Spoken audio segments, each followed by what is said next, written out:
Welcome back to another episode of The Next Baseline. I'm your podcast host, Danny DeJesus. And for today's episode, I am joined by TJ Baird, creator of Warrior Dad Stories. TJ's work sits at the intersection of service, fatherhood, leadership, legacy, and then also what it means to be reforged through life's challenges. So, after a very distinguished military career spanning more than 30 years, TJ now uses his ability of storytelling to explore the idea of building from a stronger standard. And that specific idea of being reforged is where our conversation is going to center today. So, with that, TJ, I just want to welcome you to the next baseline. I am so glad to have you here, and thank you for taking the time and and giving me the opportunity to have this conversation with you. Yeah, thanks, DJ. And I will tell you, I would say thank you, one, for actually going to the social that we had at the for your gateway course. A lot of folks didn't show up, and we had I like to say, a random meeting and a fun discussion on reforging, and then how do we take where we were, get through a crucible, reforge ourselves, and come out even stronger. So, thank you for that conversation. Thanks for having me on this podcast. I'm really looking forward to this one. To me, that night was so interesting, and this is why, because it's not very often when you run into somebody that you have no knowledge about, and to be able to connect over something very specific, but not even just the whole concept of reforge or even elevating yourself. Because as we talked about, the next baseline is really about that, reaching that next level.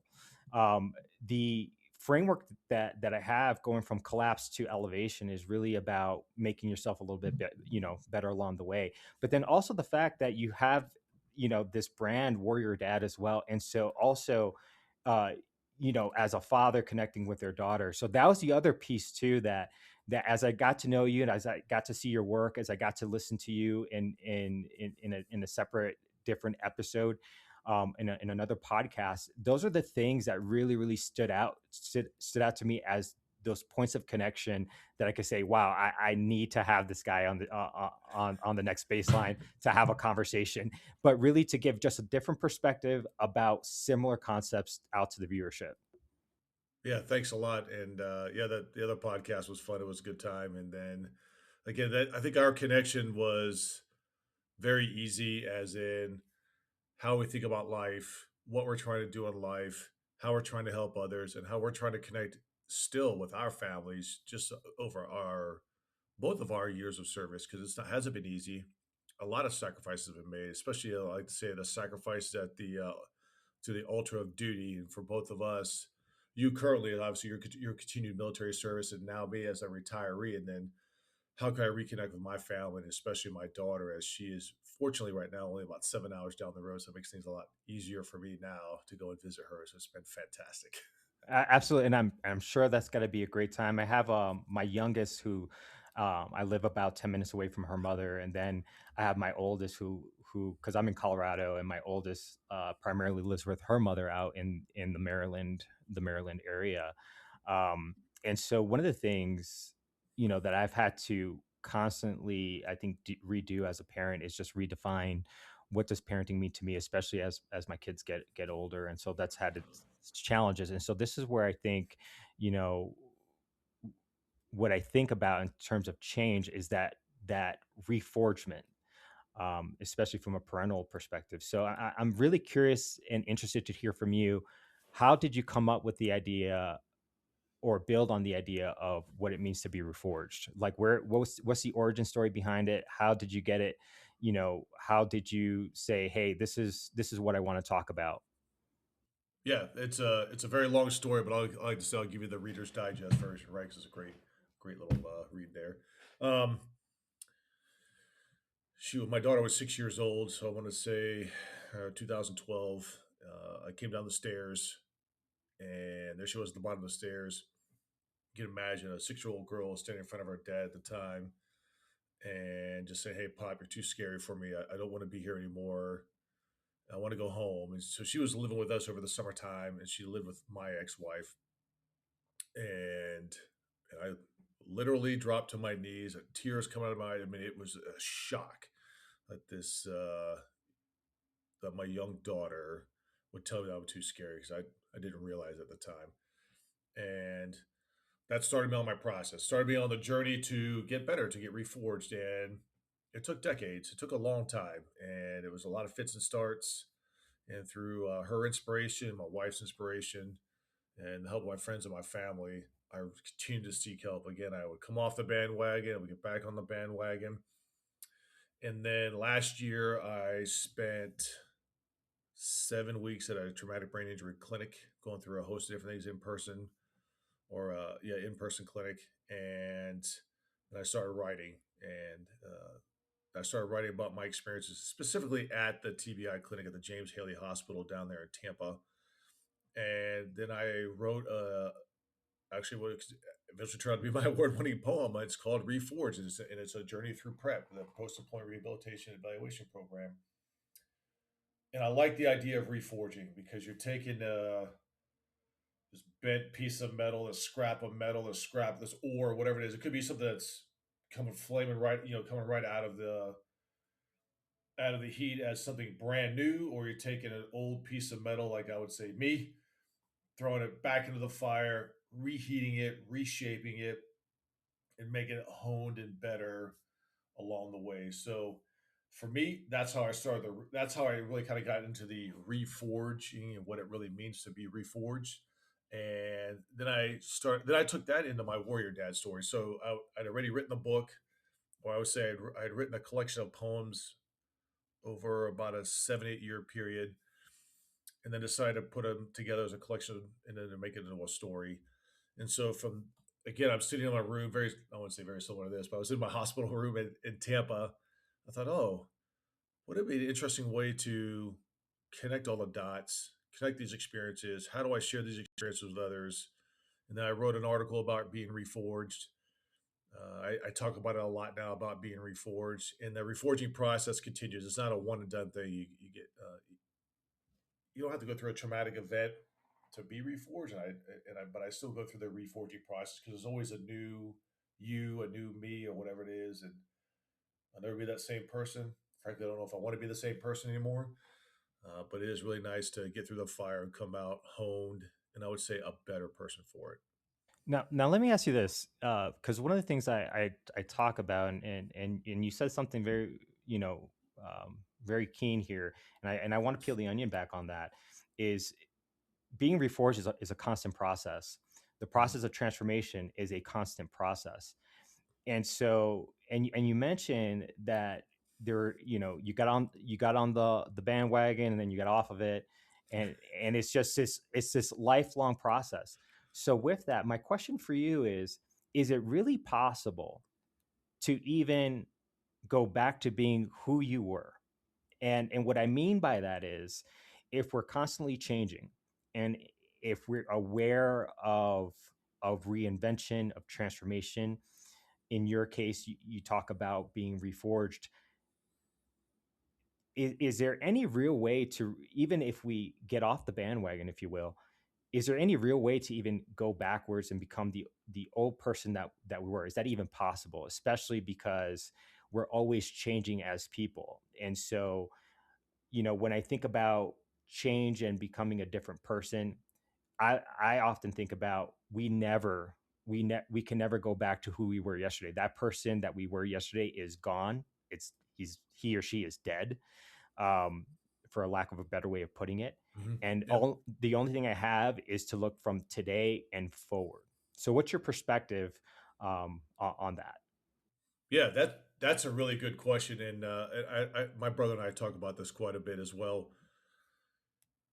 You have a core tenets of who you are as a self, as your id, as your ego, as whatever, as who I am as TJ Baird, as who you are as Danny DeJesus, right?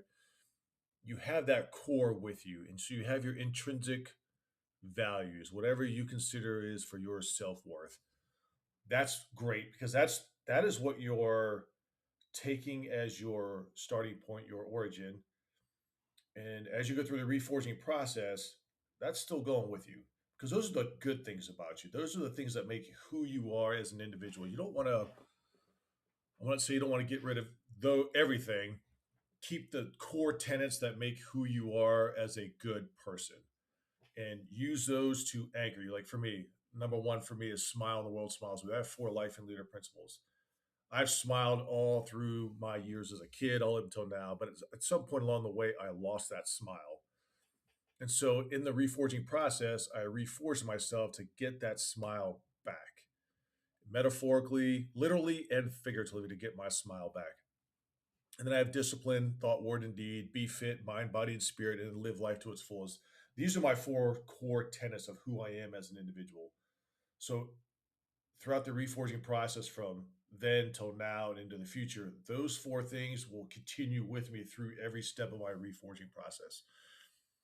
To your point, and we had discussed this earlier while we were at dinner, is yes, you will not be the same person when it comes to perspectives, experiences, outlooks, goals, the destinations and the journeys, right? Because life is a journey. You're gonna find destinations. You're gonna get to that destination. And then you're gonna choose another one. You're gonna keep going. So through the journey, you're gonna change. So it's but at the end of the day, whatever your core tenets, your core values, intrinsically, those will stay with you. Those will also strengthen through the reforge process.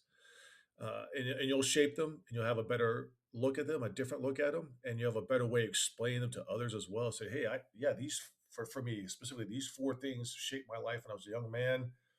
That's somewhere along the line they faltered. Specifically, my first one when I smiled, 'cause I was really grumpy. Grumpy is probably one of the best term to say, but because I probably have a lot stronger words out there. But through, like I said, through that reforging process, I was able to get my smile back, which is I'm happy about it. My wife's happy about it. My family and friends are happy about it. So again, I'll wrap this up: is your core tenets, your core values that make you a great person, a good person. Keep those, strengthen those through the reforging process. You chip the other stuff out of the way. You learn about them. You find a way to live with them if you can't chip them away, or as you continue to chip them away. So there are two different things that are happening during the process: keeping your core values and then reforging everything else to get you to be the person you want to become into the future, that you'll continue to shape as life happens with you.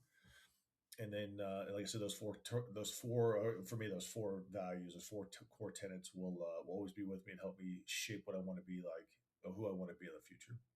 Okay. Well, follow on to question to that because you mentioned core tenets or core values. And I've heard it now several times.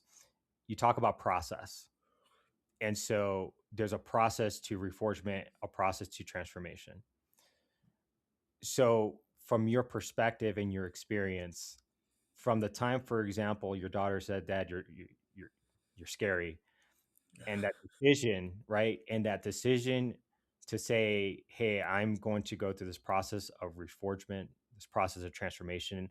So what was it? So what does that process? What did that process look like from from that pivotal moment for you, where you said I had to make a change to there to not that you arrived per se, but to where you had the awareness to say, "Hey, I'm on this journey of reforge." What is that in between from the beginning to that reforge? Yeah, it was a very rocky road. So again, the day of, the time of, the second of, and my daughter said, "Hey, Dad, you're too scary. I don't want to be here anymore." I was carrying a lot of armor. This armor that I had encased me, that I encased myself in, was to deflect everything that was happening to me at the time. But the problem with all that armor was I couldn't let it out. It was trapped, and then it cracked right there. It almost broke, but it cracked. It cracked a lot. And so as the armor started to crack, and I started to realize at that moment, like, oh man, I cannot have my daughter see me as this big scary monster. That no, I'm okay with my enemies. The enemies of the U.S. see that. I cannot have my daughter see that. That's not what I wanted to be as a parent, and as specifically a dad. So I and my wife Joanne was there. I talked to my brother every day, so we talked about it. And my wife had been telling me, she didn't tell me I told you so, but right out. But she said, "Hey, we've been talking about this for a long time, and now your daughter has really, really said it the best." Is like, yes, we're scared because we're walking on eggshells around you every day, and it's very difficult. It didn't happen right away. It took me a few weeks to go see my counselor for the first time. And, I thought I was weak minded. I thought I was a weak individual. This persona of a very strong guy doing all these great things for our country. Why am I now breaking? What is wrong with me? So I had to see myself in the mirror, and I had to tell myself, the armor is breaking. TJ Baird is not breaking. The armor that I had encased myself in, because I was a lot, and that armor is self deception, and it broke, or it's breaking. But it was sometimes it would seal back up, because I deployed, and because I was gone a lot, TDY a lot, all over the world. And so when I was at home, I would try to get to the counselors and try to talk through a lot of things that were going on in my life, all the things I experienced in life. And but then I'd go deploy again, the armor would get wrapped back up. It would seal itself back up. So when I left the organization, I got back out into what I consider the traditional force. And then I started really having issues sleeping, nightmares, everything else.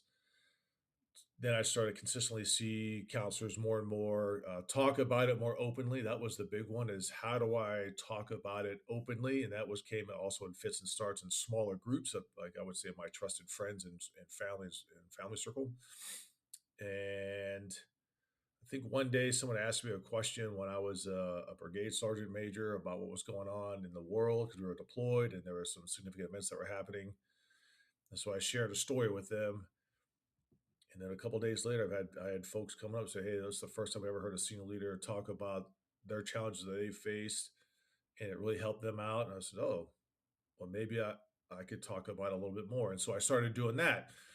And so again, it's this big fat sine wave, right? It's some days are really good, some days that sine wave was empty because I just didn't do anything about it, because pick a reason. There's a bunch of excuses: A, for myself, or B, because again I was deployed and the armor got put back on. And then near my last job, as probably a year or two before I left the army, I really made a concerted effort. It's like, I am leaving the army. I made the decision to retire about 2 years out, put my paperwork in and everything. And I sat down with my daughter, I sat down with my wife, and said, "Okay, I'm retiring. I cannot be this person when I retire. I cannot be this person, this guy that's encased in all this armor." And so I reached out to some resources that had some recommendations for a lot of different resources, and I found myself, like I said, down in Tampa for a 3 week evaluation, and that was really the big start of my reforging process. And after I retired, I spent 7 weeks down there. Again, it's all inpatient, and and it's very intensive. It is not easy. It is not pretty. You just see it wasn't just me. Obviously, there were 15, 16 other folks in there going through a very similar process, and it was hard on all of us. But we were all there together.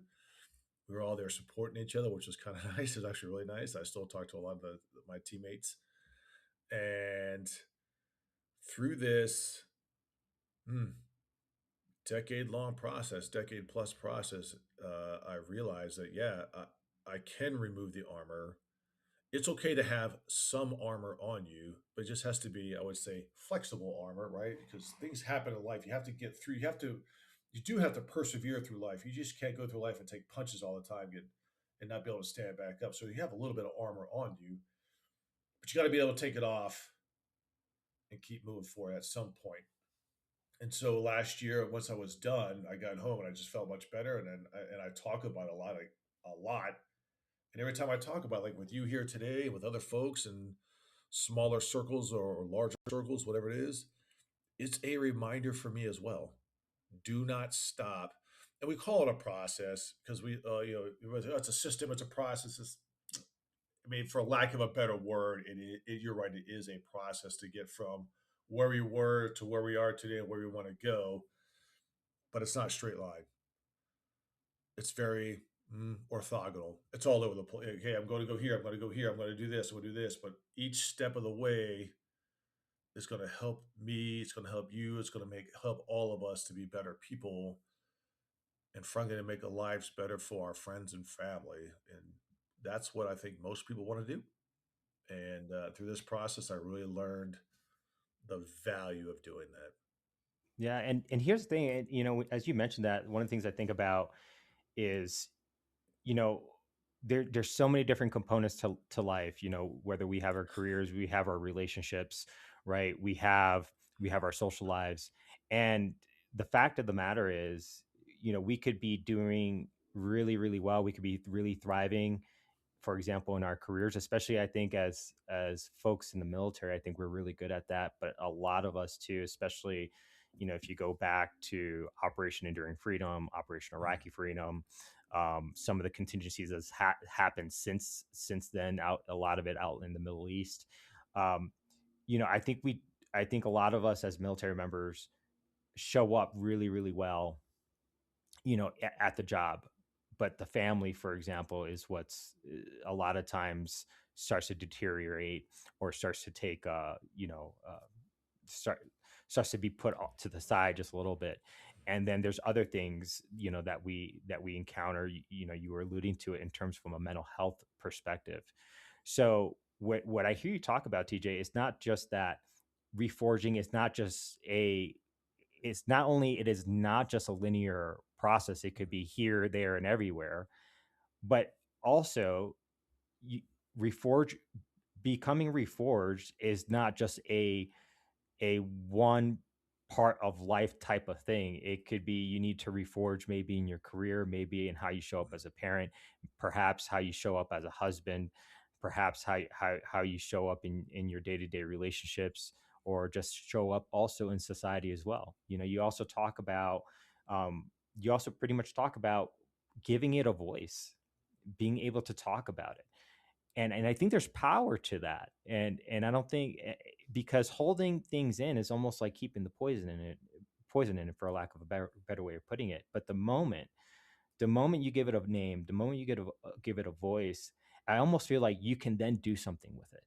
What are your Mm. thoughts on all of that? I fully agree. And when you talk about the process and everything going, there is a line, right? So you have this line. It is going forward, right? That's time. I say that line is time. That's all. That's the time you have and the energy you have, and it's your ability within that time, wherever you are within that timeline, to reforge yourself. So it's like you said, you're going to bounce around that time, all around the scale, but that linear line is time and the effort we put into making ourselves better. And then when it comes to getting the word out, that has been difficult. That's difficult for a lot of people because it's your life that's out there.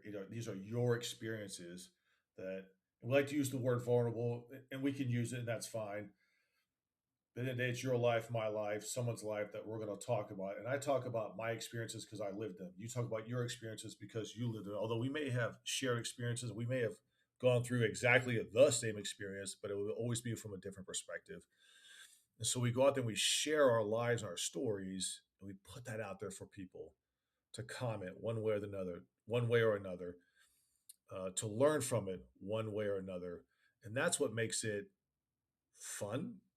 It makes it challenging.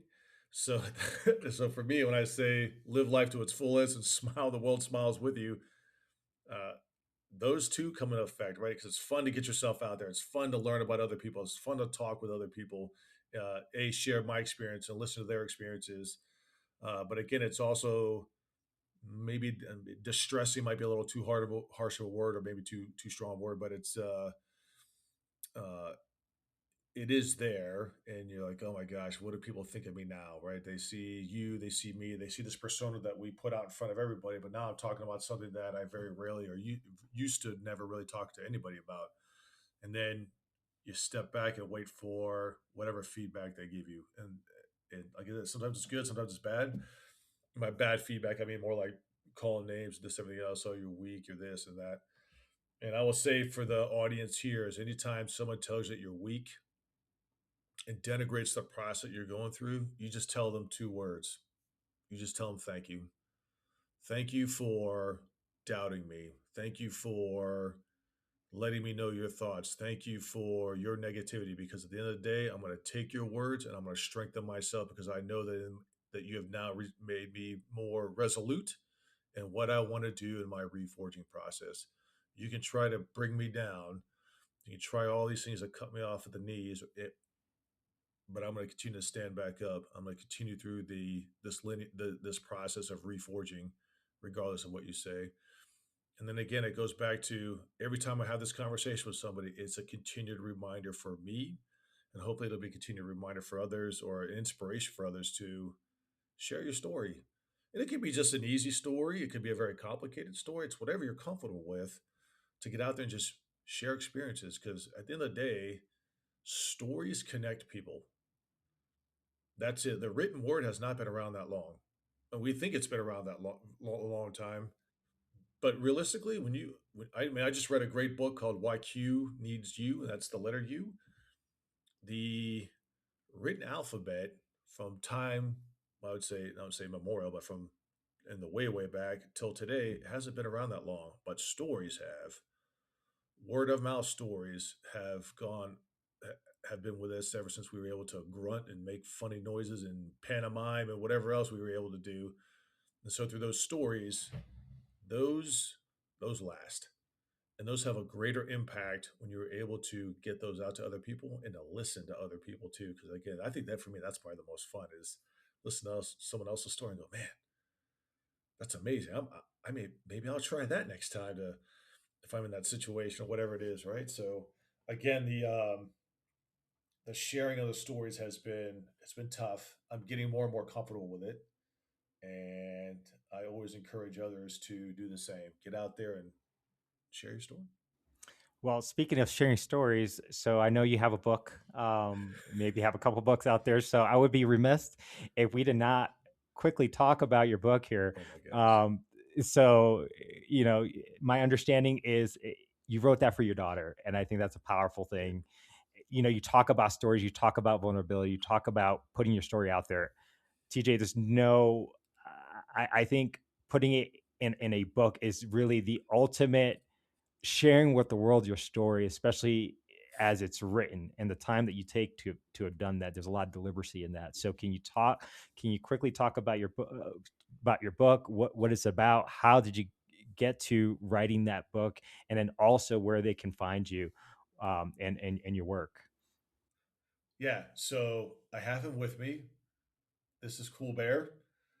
And my daughter gave me Cool Bear on my last deployment, and he went everywhere, and I mean everywhere with me. He got a lot of pictures, and I started writing about him on my last deployment, and it was all for my daughter because she gave him to me, and I would send her a picture. I would send some haikus with her, a little bit, some odes or poems. I would send them to her, and that not all of them, but just maybe one or two, and then I just continue to write. I said, man, this is a lot of fun. What if I inserted Cool Bear into my previous memories on my previous deployments when I was, and he's watching us do all the things. And so I started doing that. And I actually have a book called The Adventures of Cool Bear, which the manuscript is done, the volume one. And just got to figure out a time when I'm going to get that released. But then I realized as I was taking this collection of writing things and to put them into a story, I realized some were a little too complex for very young readers, or for if we're talking about toddlers or some of this. So well, maybe I'll pull those out and take some of the haikus and I'll expand them into odes. And I'll start writing more and more and more. And then again, all for my daughter. It was to show my daughter, regardless of where I was in the world, whatever I was doing, and specifically these writings are focused on my combat tours. Uh, Even through the most difficult, I would say hellish moments, when I had that quiet time, I always thought of her, V Star, the shining light in my life. Her light shielded me and allowed me to shield others while I was overseas. And so that's where the writing came from. It wasn't meant to be a book like at all. I just wrote. It wasn't meant to be anything. It's just so I could give it to my daughter. And then again, I think right before I retired, I was chatting with a friend of mine. He's like, "You should put these together and make a story." And so my buddy Dave, who's been with me through a lot from the very beginning when I was going through my combat deployments, he helped me shape the story. As in, I have all these writings, but how do I put it into a great story arc? And so right now, Warrior Dad comes out. In fact, it launches 23 May, so I've got about Shoot, 11 days to go. So I'm pretty excited about that. And it's a story of a dad who's deploying. His daughter is 6 because I really was very specific when she's 6 because that's when I started my reforge process.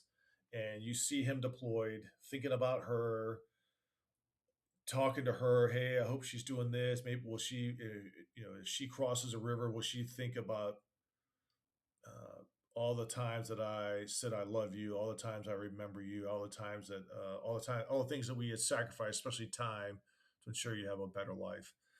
And then his dad comes home when she's 20. That's the age of my daughter now, so her young adult years, and it is a very powerful book. I've had a lot of men and women read it. A lot of moms and dads have read it that have been in the military, not in the military, not even associated with the military, and they'll put the book down after a couple of them and say, "This is way too powerful."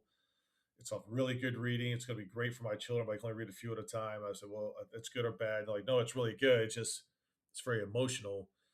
And so I'm excited to have it come out. I'm really excited to get The Adventures of Cool Bear out, hopefully later this year. And for you and for everyone else, you can definitely hit me up at warriordadstories.com. And on there, you'll see all the everything for my pre-launch for the book and everything. And then on the Creative Forge, I have my award-winning poem and plus a video of all the haikus I made while I was down in prep, which was a lot of fun because those men and women down there, they took broken toys, right? A bunch of people that are know we had to say, hey, we're the land of misfit toys. It was really the land of broken toys, and they put us back together, wound us back up, and pushed us out the door like fledgling birds. And there you go, time to fly on your own now. And it's been really good. So I wrote something for them because they were just an amazing group of men and women who spent an extraordinary amount of time on I would say a small amount of people as they go through each cycle. But what they do is very impactful, and I cannot thank them enough for the men and women at James Haley Hospital, specifically the prep team and everybody who supports them. They're just amazing. So yeah, for you all, thank you very much for helping the million men and women like us who go through there and help us through our reforging process. So that's kind of my Warrior Dad book, where you can find me at warriordadstories.com. And then I get a huge shout out to the team there for allowing this journey to not only start but to continue through my life as well. Yeah, and I'll make sure that link is definitely in the description and links to where Thanks. your social media and where you can be found, so that folks can directly connect with you and connect with your work. Thank you. So TJ, just some parting words here. So if you can summarize everything, what being a warrior dad really means, especially now, going from when your daughter was born through, now in adulthood, young adult, 20 years old, your military career, that process that you've transformed throughout the years, not just from a combat vet perspective, but then also from the fact just from a military leader perspective, and then transforming from that to becoming a better father and better husband to now retiree to now writer. There's a lot of change that has happened over here over the last 30 years. All right. So what can you give to the listeners, if there's anything that they can take away from this episode and from hearing your story, what would it be? Sure. Be present. Be there. Be your kid's greatest cheerleader, your significant other's greatest cheerleader. And really, it's all about presence. When you're at home, be at home. Put the phone away, put whatever it is away. If you're out watching your kids' game, you're out supporting them, whatever they're doing, focus on them. Let them be the focus and just cheer them on. Don't coach them unless you are the coach for what, that's fantastic. But if you're in the audience doing whatever it is, just enjoy the moment with your family. Because that's what, so I missed a lot of that because I was gone so much. But the presence piece is huge. And when they feel it, you'll feel it. And it's just, it's very uplifting. And it can be very difficult. And there are a lot of distractions in all of our lives. But at the end of the day, you only get one chance at life. You get one chance at really establishing yourself. And for me specifically, as a dad and a father, as a trophy husband, as my wife likes to say, and as a good person. And so we've got these chances and we just got to make the most of it. So again, for you, my friend, it is all about presence and being there for those that you love and those that love you. Well, there you have it, everyone. So this is TJ Baird again with Warrior Dad Stories. So the links in will be in the description below, along with his links to his social media. So with that, we learned a lot today about the process of Reforge, what it means to transform throughout your life, and that also, your life doesn't just stop. Just because you had some things happen, but it actually keeps going. And the most important thing that we could do is be in the present moment and be the best person that we can be. And then if you're a parent, for all those parents that are out there, continue to be present with your children. It's going to be challenges, but just be there, be there, be that man, be that woman, be that parent, be there for your family, regardless whether you have the nuclear household going, or if you're a single parent. Along the way, everything TJ just talked about today is very much applicable. So with that, TJ, any parting words before we conclude? I just want to say thanks a lot, DJ. Thanks for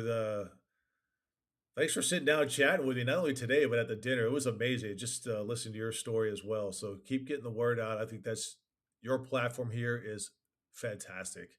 And if there's anything I can do to help spread your word, your podcast, please let me know. I will gladly do it because what you are doing is not only reforging yourself, you're also helping others, and I really do appreciate that. So, and then when I get to Colorado, because I will be passing through, I will let you know so we can go out and have some dinner, chill out for a little bit, do whatever we got to do. But I'm looking forward to coming out to visit you out in California at some. Oh, it's good Lord, Colorado at some point.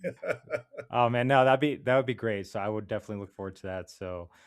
I'm sure I'm assuming, assuming is a real bad term, but I'm assuming you may have been stationed at Fort Carson, or maybe not. But I'm assuming you have been through Colorado at the very least, considering your world travels. Oh yeah, I've visited out there, never been stationed out there. It's a beautiful place. I have been to Fort Carson a time or two. I have passed through there on vacation, and it's really not that far down the road. I mean, it's a quick, easy drive for me because I'm retired. I got all the time in the world now. It's fantastic. I'm Yeah, just it's like an saying, the eight. retired life is great. Yeah, it's like an 8 hour. I think it's like an 8 hour drive, Perfect. one way from Omaha out here. So absolutely. So now that I'm retired, that's a 2 day trip. Hey, sometimes the best trips are the ones that you're just taking your time and you're just enjoying and being present in the moment. So that Yes. makes that time definitely memorable and worthwhile. So with that, hey TJ, again, thanks for tuning in to the viewership. Hey, thanks for tuning into another episode of the Next Baseline. I look forward to connecting with you in a future episode. Until next time.